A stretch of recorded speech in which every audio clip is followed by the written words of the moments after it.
welcome back to Refresh Those. I'm Jordan and we are back working on the Capri again. Well, not just any old Capri, the M113 powered Capri. Now, if you guys have been watching the previous episodes, you know we're getting close. Getting excitingly close. And I'm buzzing. But do you know what else needs to buzz? The electrical system. Now, that should be just plug and play, but as I've obviously pulled out all the loom that used to be the front end, I've basically now currently disabled all of the original Ford electrics on this car until I've finished off that. Lucky enough, most of my stuff is wired standalone, but obviously it still ties in to like the ignition live, starter switch and all that. But we want to make it run. So the purpose of this video is to have this car running again. Last episode, you may remember, we popped the cooling system in, done the fuel system, put the engine and gearbox in actually as well. So got a fair bit done. But now we need it to run. So we need to count out the wiring. So the ECU side, easy. I've built that to be plug and play. We do just need to pop this loom back in, which I entirely forgot about. So there's going to be one wiring loom running for the engine bay. I forgot about this one, idiot. But basically, that's the thermo switch. That plugs into the fans. That goes through back to ECU to control the fans. So we're going to run that one in a minute. Looks like we've got access down to the chassis rail to get it all clipped in there. So again, pretty much plug and play. So I like that. That's how I designed it all. Spent the time and effort trying to make it as neat and easy as possible. But when we change the engine from the CLK engine to the S500 engine, the starter motor is on the other side. Well, I used to use the positive postal starter motor as my sort of main distribution point for my lives. But now that's over the other side. I haven't got that anymore. So I forgot about that until the last episode. Thankfully, Amazon kind of saved me here, or ish. Well, I paid a premium for it. I've now got some posts.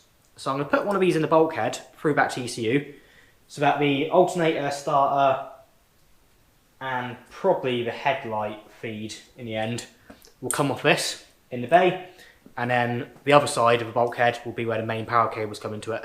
So I've got a ground one and a live one. However, I don't really need to use the ground one because I want to ground it to the body. So I'll probably just use a nut and bolt setup because I don't and save the other one of these for another project. So I reckon I shut up and I reckon we get this thing running. Let's go.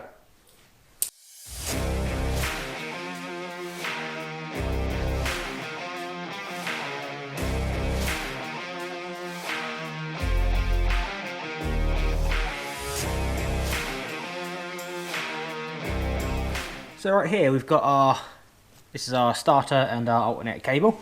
So that's going to have to go onto a positive post, which we're going to have to, I'm not sure if you guys can see that well, try and get one up in here. Going to either do it from the inside or outside. Inside means I need to put the wheels back on it, which could be a pain. But we might have to, yeah, we're going to have to do it anyway, I think. Yeah. And then, if you guys remember, this CV boot, all the electrical plugs go through here, and then this goes onto that boss eye welded onto the shell there, and I'll 3D print a little insert here that holds the cables, and all that's going to go out of that, so it keeps it nice and neat, tidy, and weatherproof as well. So perfect. So I'm going to crack on and try and drill my holes. I might do the pilot holes from this side, and then take the car back off the ramp to get the main holes drilled. Joys. The car's back on the ground, wiring fed through, drilled a pilot hole ready to do it, but before we do much more, we need to address this in here. Oh my days. Try him.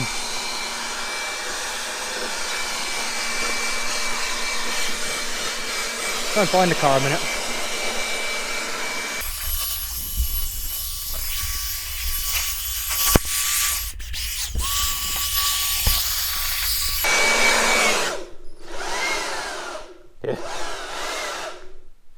No? Where's your ball? Sillies. Right, so now we can find what's going on in here. Oh, yeah.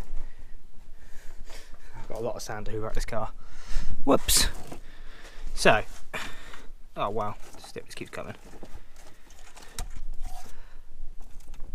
So here's our multi-plugs from before, which go to our engine ones, which are just coming through here now. That's all them ones. Excellent. And then I should have, behind here somewhere, a pilot hole. There it is. Where I can drill my bulkhead connectors into. So I'm going to clear some space a minute and get them drilled out. And then we'll see about getting some power through to the fuse board set up here and bypass anything to do with the Ford electrics until we can get them done. Ooh, shifter. Oh, I like the shifter in this. It's just really nice short shifter, so that's spot on. Now let's go for it. Sorry about the background noise, the ramp's currently on. So you might be able to see up there now, we've got our positive stud and our ground stud. Perfect. That there is my positive cable, just shorten that one and put a new lug on that. And then the ground cable is going to come around from there and it's going to go up to there on the engine. So I'll just clean that spot off there and I'll bolt through the bell housing onto there. So I'll get that bolted up a minute. Have a quick check underneath here. Might pop the exhaust on whilst up in the air in a second, just because it's easy enough to do. So we'll pop that on. And then, yeah, I think the inside's all connected up. Not sure it's going to work yet. Well, we'll check over, put some oil in it, try and find some fuel to top up the fuel, and we'll see what's happening from there on. Oh, throttle cable as well. Got to do that as well. Whoops.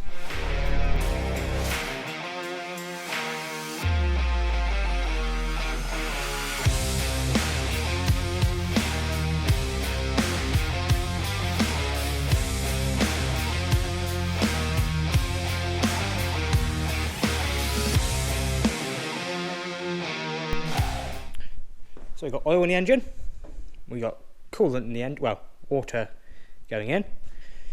In here, I've hooked up my ignition live, that one there. I've hooked up the lone wolf, which is this item here. So when I press that button, it should activate the starter. Laptop's plugged in. We've got no alternator, so we've got the battery charger on as a bit of an extra there. We've got readings through to here. Now, I remember it needs a bit of tuning. Actually, what's the throttle position doing as well now? Is it working or not working?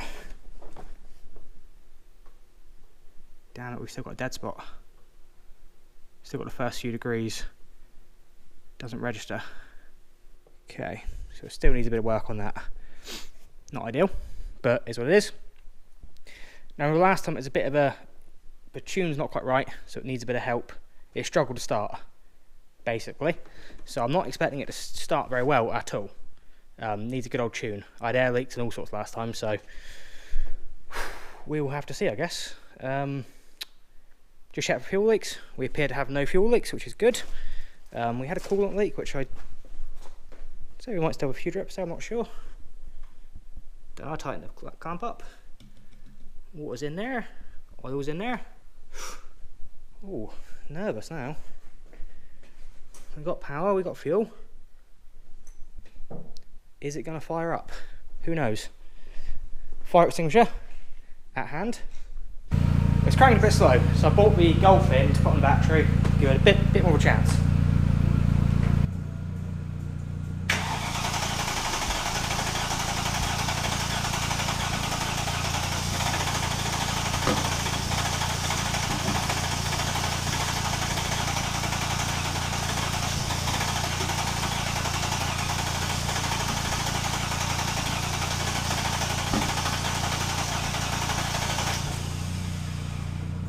So I never topped up the fuel, but it seems like I was a bit low.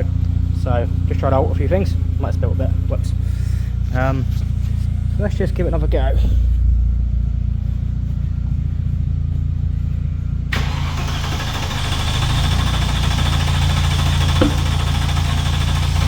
Oh, yes.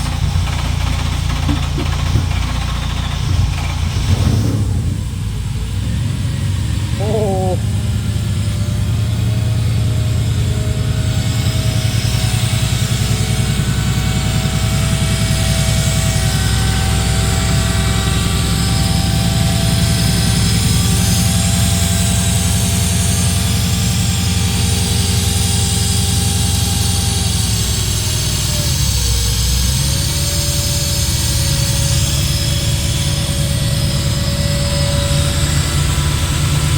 He's on.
So she's not running too bad,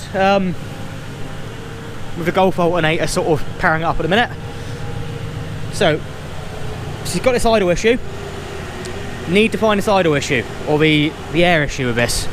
So let's pull off the intake cover, and I think I'm going to try my next method is to use a bit of MAP gas and start spraying it around the injectors, intake manifolds, gaskets, and try and see if the idle changes really from that.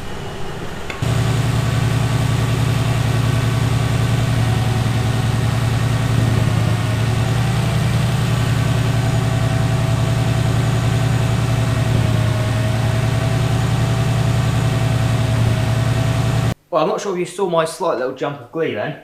I did seem to have some luck finding this vacuum leak. Some. It was a bit intermittent, but on the front two injectors, when I sprayed them with brake cleaner, it did suck some into the intake. So, we have most certainly got some leaking O-rings on the injectors, which is a nice easy fix. So I've just gone ahead and ordered, well, enough injector rebuild kits to rebuild 12 injectors, because Amazon Prime, and they only had them in sets of 6, so no harm in having spares, is there? So when they arrive, I can rebuild the injectors. New O-rings, might as well replace the filters, because again, they're all going to be original. No harm in doing it for a couple pennies. So we'll do all that, and then hope that that's a vacuum leak sorted. I've still got to tweak the throttle body, still need to tweak the TPS sensor a slight bit more, which is annoying. I don't really want to do much of that until I've got any vacuum leaks sorted, because I need to know where the throttle body needs to sit so that I can still use the idle control valve. But overall it's running really well. I've got a fair bit of tuning to do to it, but I'm happy. It's running, the engine appears to be happy. So we're making good progress. So I think for this episode, the idea was to get the car running, which we've succeeded in. What's next now then? Well, that's it for this episode, but we've still got to do all the wiring alterations, get the forward stuff back and working again. So I've got an alternator working, a dashboard working, ignition system, and some lights. Talking of lights, I've got new lights on order for the front end, which I ordered a week ago, so I'm hoping they arrive pretty soon. So we're not sticking with the standard Capri ones, we're doing quite a common modification, which I'll probably do a separate video on how to do that, but I'll wait until they arrive. Yeah, so a few more boring bits coming up. I would quite like to get the front end put back together now, just so it looks like a Capri, but again, until I get headlights, it's no big rush.